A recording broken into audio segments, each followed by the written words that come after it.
समाज के कल्याण के लिए मध्य प्रदेश सरकार हर संभव प्रयास कर रही है। आइए आज की परिचर्चा में सुनते हैं पूर्व निदेशक आदिवासी लोक कला अकादमी और पद्मश्री से सम्मानित श्री कपिल तिवारी जी की श्रीकांत सोनी से बातचीत। आज वो जानकारी देंगे हमें जनजातीय समाज की लोक संस्कृति और लोक कलाओं के बारे में। कपिल जी, सबसे पहले तो आपको बहुत बहुत बधाई पद्मश्री के लिए और शुभकामनाएं। बहुत बहुत धन्यवाद आप सभी लोगों का। सर, हम जानना चाहते हैं कि जो जनजाति भाई बहनें हैं उनकी किस तरह की कला और संस्कृति होती है, कैसे हम उसे समझें? संस्कृति एक बहुत बड़ा पद है, कला उसका एक छोटा सा हिस्सा है, वाचिक साहित्य उसका एक हिस्सा है, रूपंकर कलाएं उसका एक हिस्सा है, प्रदर्शनकारी कलाएं उसका एक हिस्सा है। संस्कृति जो है अपने मूल में अमूर्त होती है। उसका एक भाग जो है वो हमारे धार्मिक आध्यात्मिक विश्वासों में रहता है, देवी देवताओं में रहता है, पुरखों में रहता है, अनुष्ठानों में रहता है, पर्व त्योहारों में होता है। लेकिन संस्कृति का एक रूप है जो भौतिक है, उसमें उनके नृत्य हैं, संगीत हैं, चित्र हैं, शिल्प हैं, ये सभी चीजें आती हैं। तो संस्कृति शब्द का जब उपयोग हम करें तो हमारे ध्यान में ये होना चाहिए कि हम उसकी दो स्तरों पर बातचीत करें। पहला उनके धार्मिक और आध्यात्मिक विश्वासों की और उसके जगत की, और दूसरा उसके कलात्मक आधार की, अर्थात उनकी जो भौतिक कलाएं हैं उसके बारे में बात करें। सर, मैं आपसे ये भी समझना चाहता हूँ कि क्योंकि जनजाति हैं जो प्रकृति के बहुत ही निकट रहते हैं, तो उसकी एक खूबसूरती क्या है, उस पर भी आप रोशनी डालिए। देखिए, आपको बहुत हैरत होगी कि प्रकृति जैसा कोई शब्द आदिवासियों की भाषा में नहीं है। वे उससे इतने अभिन्न और अद्वैत में हैं कि अपने होने की तरह ही वो सारे वन को और सारी प्रकृति को लेते हैं जो उससे अभिन्न हो, अर्थात भिन्नता में ही एक देखने वाला होता है और एक देखने वाले के लिए कोई चीज सुंदर होती है। उनके बीच ऐसा नहीं जी, है ना। प्रकृति के साथ इतनी अभिन्नता में होना कि वे और प्रकृति एक ही चीज है, इसलिए उनकी धार्मिकता का रूप भी प्रकृति ने ही बनाया है और उनके कला का आधार यानी उनकी भौतिक संस्कृति का आधार भी मूल रूप से प्रकृति ही है। दरअसल प्रकृति जिनके लिए सारे जीवन का आधार है वो बहुत बड़ा पद है, वो बहुत बड़ा जीवन है, वो बहुत बड़ा विस्तार है।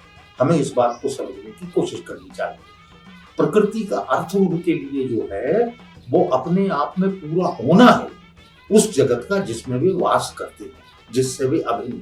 अगर मैं कला की बात करूं तो जनजातियों की ऐसी क्या कला है जिसको लोग भी जाने और कहें कि वो कुछ भी, जैसे शिल्पकार होते हैं तो वो कुछ बनाते हैं तो वो जीवंत कर देते हैं। देखिए, उनकी शिल्प परंपरा का जो आधार है मूलतः मात्र शक्तियां और देव मूर्तियां।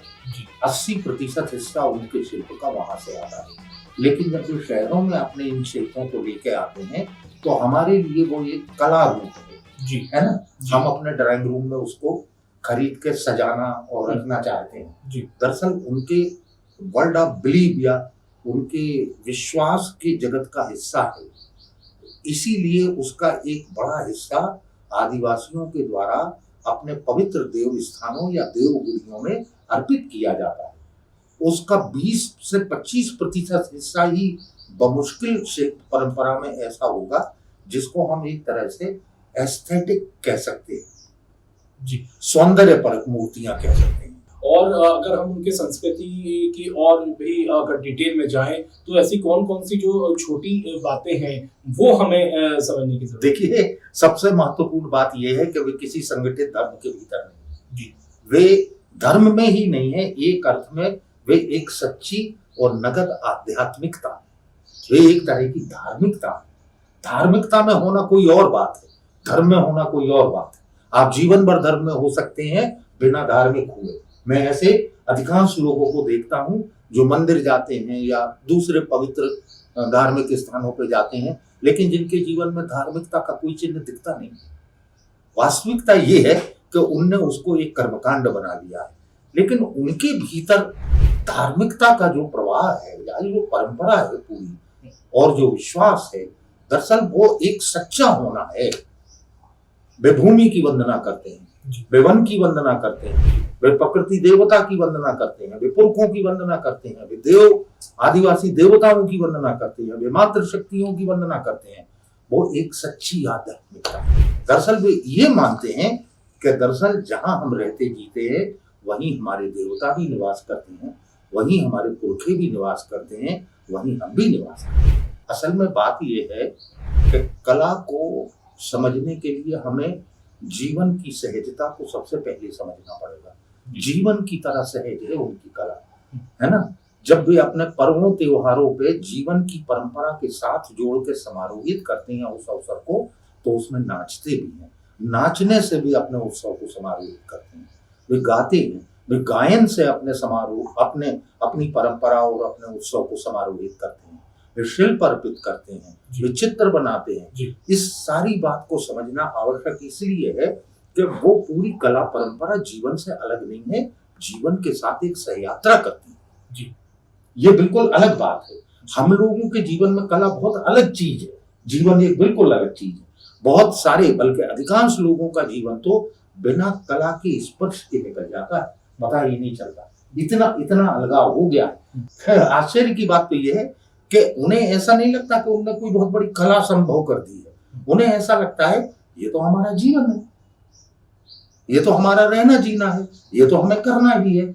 हम जब बाहर से वहां जाते हैं तो किसी शिल्प को देख के कहते हैं ये कला है, किसी चित्र को देख के कहते हैं ये कला है, या किसी नृत्य को देख के कहते हैं कि ये कला है, या किसी गायन को सुन के कहते हैं कि बड़ा सुमधुर संगीत, मन मोह लेती है। जी। जबकि उनके बीच में ऐसा नहीं है। जीवन के साथ अभिन्न रिश्ता है कला का। बिल्कुल, तो जीवन के साथ अभिन्न हिस्सा है उनकी कला और संस्कृति, और काफी रोचक है। इसको जानने और समझने की बहुत ही जरूरत है। बहुत बहुत शुक्रिया सर, परिचर्चा में आपने हमारे लिए समय निकाला। नमस्कार। मैं सभी लोगों का फिर से बहुत धन्यवाद करता हूँ।